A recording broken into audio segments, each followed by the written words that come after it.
Remdesivir जे दररोज 50,000 रेमडेसिवीरचे injections आपल्याला मिळतात, परंतु 50च्या जरूर आपल्या राज्याचं जे फूड अँड ड्रग डिपार्टमेंट आहे त्यांनी सुद्धा या कामावर लक्ष ठेवण्याची गरज आहे।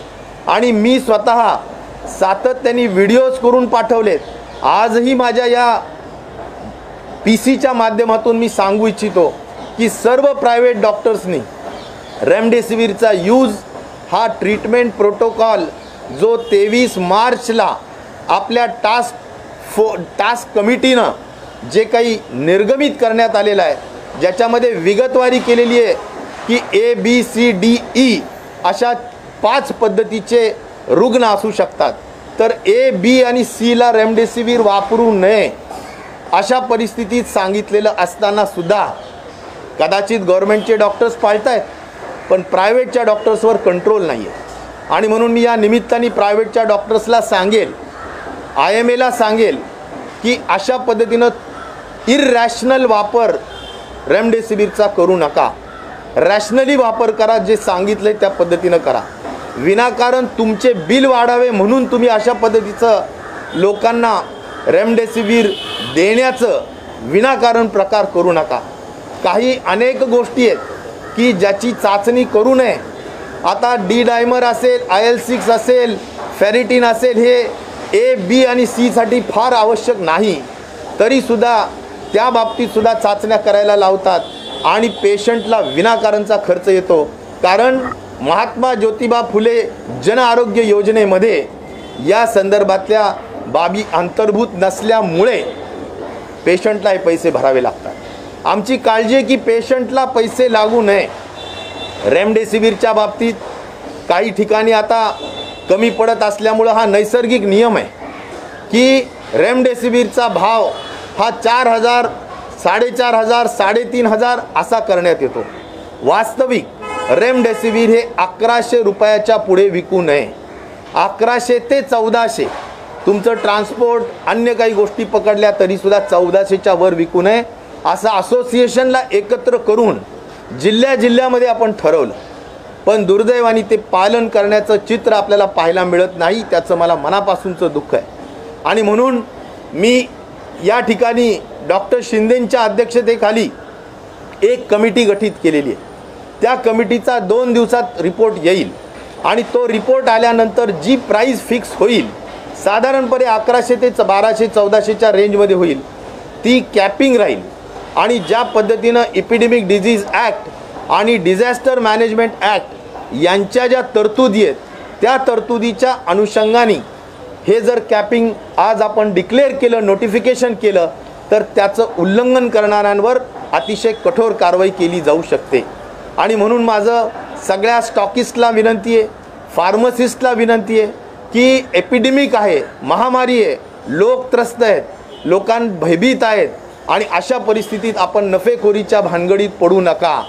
फेअर नफा घ्या, तुम्ही नुकसानीत काम करा असं मी कधीही म्हणणार नाही, परंतु फेअर नफा घ्या आणि फेअर बिझनेस करा अशा स्वरूपाची मात्र आग्रहपूर्वक मागणी मी एका मानवतेच्या दृष्टिकोनातून आणि माणुसकीच्या दृष्टिकोनातून जरूर आपल्याला या ठिकाणी करेन। त्यामुळं कालच्या VCमध्ये रेमडेसिवीर, ऑक्सिजन, वॅक्सिनेशन यावर बोलत असताना सगळ्यात महत्त्वाचं अलीकडच्या काळात असेही काही किस्से लक्षात येत आहेत की बऱ्याचदा होम आयसोलेशनमध्ये आहे, होम आयसोलेशनमध्ये अचानकच त्याची सास फुलतो किंवा दम लागतो आणि तो अत्यंत बॅड कंडिशनमध्ये हॉस्पिटलमध्ये येतो। आम्हाला एक शंका आहे की काही म्युटेशन आणि काही स्ट्रेन्स बदललेत का, जे आपण म्हणतो की काही साऊथ आफ्रिकेचा स्ट्रेन आहे, ब्राझीलचा स्ट्रेन आहे, UKचा स्ट्रेन आहे। तर या संबंधी जेवढे काही सॅम्पल्स आम्ही पाठवलेले आहेत NCDCला, त्यांना मी काल माननीय मंत्री महोदयांना सुद्धा सांगितलं, हर्षवर्धनजींना, की आम्ही काही टेक्निकल लोक नाही, आपल्याला याबाबत सांगावं लागेल की हा कुठला स्ट्रेन आहे, कुठल्या भागात, विदर्भात काही वेगळा आहे का, मराठवाड्यात वेगळा आहे का, मुंबईला काही वेगळा आहे का, पुण्याला काही वेगळा आहे का, ह्या सगळ्यांचे आम्ही सॅम्पल्स पाठवले। आणि त्यामुळे त्याबाबतची अथॉरिटी ही NCDC आहे, national centre for disease control, त्यांनी आपल्याला कळवलं पाहिजे। ही मागणी आमची फार जुनी आहे। मी काल पुन्हा एकदा रिमाइंड केलं की ह्या बाबतीतला आम्हाला कुठलाही पत्रव्यवहार झालेला नाही आणि त्यामुळे त्या अनुषंगाने काही प्रोटोकॉल बदलता येईल का ट्रीटमेंटचे, तेही आपल्याला ठरवता येण्यासारखे आहेत. त्यामुळे अशा महत्त्वाच्या बाबी सांगत असताना हेही सांगितलं आम्ही की आता आम्ही एक अर्बन कमिशनरेट डेव्हलप केलेलं आहे. आज उद्यामध्ये अर्बन कमिशनरेटची जागा आम्ही ताबडतोबीनं भरतो आहोत. शहरामध्येच खऱ्या अर्थाने जास्त रुग्ण आहेत आणि त्यामुळं आमच्या शहरी भागांना सुद्धा NHMच्या माध्यमातून आपल्याला मॅनपॉवर सप्लाय करण्यासाठी NHMनी पैसे दिले पाहिजे. NRHMच्या ज्याला रुरल हेल्थ मिशनच्या माध्यमातून थोडेफार पैसे जरूर मिळतात, परंतु अर्बनला सुद्धा पैसे मिळावेत अशी सुद्धा मागणी केलेली आहे. आणि शेवटचा मुद्दा हा सांगितला की आपण दिलेले जे व्हेंटिलेटर्स आहेत त्याच्यात काही कंपन्या 2-3 वेगवेगळ्या कंपन्या आहेत, पण ट्रिबिटॉन नावाची जी कंपनी आहे त्या कंपनीचं व्हेंटिलेटर आपल्याला या ठिकाणी ऑपरेशनल नाही, फंक्शनल नाही. त्यामुळं त्याचे टेक्निशियन्स त्याचे इंजिनियर्स पाठवून आपण आमच्या लोकांना ट्रेनिंग देणं आवश्यक आहे. आमच्या काही ट्रेनर्सला ट्रेन करा आणि आमचे ट्रेनर्स नंतर खाली ट्रेन करतील, परंतु व्हेंटिलेटर आहे आणि ते आयडल लाईंग पडू नये हे मात्र योग्य होणार नाही. आणि त्या दृष्टीनं आम्ही या सगळ्या गोष्टी केलेल्या आहेत. बेड्स आम्ही वाढवतो आहोत.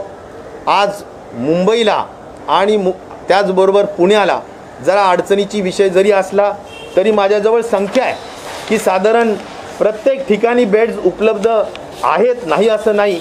थोडंसं अडचण नक्कीच होती आहे, याबद्दल मी काही दुमत म्हणत नाही. परंतु ICUचे बेड 136 या ठिकाणी उपलब्ध आहेत. DCHCच्या संदर्भात जवळजवळ 4000 बेड्स या ठिकाणी उपलब्ध आहेत. ऑक्सिजन बेड्स 2267 मुंबईमध्ये उपलब्ध आहेत आणि व्हेंटिलेटर बेड 51 उपलब्ध आहेत. याचबरोबर पूर्व आणि पश्चिमला सुद्धा 2-2 हजार बेड्स वाढवण्याच्या संदर्भात मुंबई महानगरपालिकेने निर्णय घेतलेला आहे. त्याचबरोबर पुण्यामध्ये सुद्धा काही प्रमाणात बेड्स वाढवण्याच्या संदर्भातले निर्णय घेतलेत. आणि ही वस्तुस्थिती आहे की हे निर्णय घेतल्यामुळं खूप मोठ्या पद्धतीनं आधार मिळेल. BJमध्ये 300 बेड्स होते, आता 300 वरून 500 बेड्सवर करण्याचा निर्णय झाला आहे. त्याचं काम लगेच सुरू झालेलं आहे. दळवी 200 बेड्स वाढवत आहे. बाणेरमध्ये 50 वाढलेत. COEP म्हणजे कॉलेज ऑफ इंजिनिअरिंग पुणे या ठिकाणी 200 बेड्स त्या ठिकाणी वाढवण्याचा निर्णय घेऊन काम सुरू केलेलं आहे. आणि जेवढे काही प्रायव्हेट हॉस्पिटल्स आहेत त्या ठिकाणी सुद्धा ICUचे आणि ऑक्सिजनचे मिळून 500 बेड्स वाढवले जात आहेत.